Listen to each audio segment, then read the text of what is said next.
अस्सलाम वालेकुम दोस्तों। ड्रामा सीरीज गुलाम हुसैन में छा छा थींदो। छा ईंदड़ क़िस्त में चाकर खान ऐं क़ुर्बान खान जो मलाई मुक़ाबलो कयो वेंदो। छा इहो मुक़ाबलो चाकर खान खटे वेंदो। छा मुख़्तार खान ॻोठ अची वेंदो। छा जमीला मुख़्तार सां परची वेंदी। छा सिंध जो शहरी लक़ब गुलाम हुसैन हासिल कंदो। इन तफ़सीली ॻाल्हि शुरू करण खां पहिरियों जेकॾहिं अव्हां असांजे चैनल ते नओं त अमीर जमान चैनल खे सब्सक्राइब करे ऐं बेल आइकन को ज़रूर प्रेस कंदा जीअं असांजो हर नओं ईंदड़ वीडियो पहिरियों ते सभ खां पहिरियों पहुचंदी रहे। दोस्तों ड्रामा सीरियल गुलाम हुसैन केटिन जो हिकु ज़बरदस्त ड्रामो आहे जेको हफ़्ते में 2 ॾींहं जुमो ऐं छंछर ते हलायो वञे थो। चाकर खान ऐं क़ुर्बान खान जो मलाई मुक़ाबलो करायो वेंदो। जेको मुक़ाबलो खटे वेंदो उनखे शहर सिंध जो लक़ब ॾिनो वेंदो ऐं जेको मुक़ाबलो चाकर खान खटे वेंदो।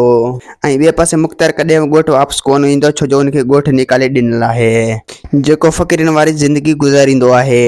ऐं ॿिए पासे जमीला बि उनखां नाराज़ आहे ऐं उहा कॾहिं बि उनखां कोन परचंदी। अॻिते हली चाकर खान खां पोइ शेर लक़ब गुलाम हुसैन खे हासिल करायो वेंदो। दोस्तों ही हुई अॼु जी वीडियो। वरी तव्हां सां मिलंदा नेक्स्ट वीडियो में।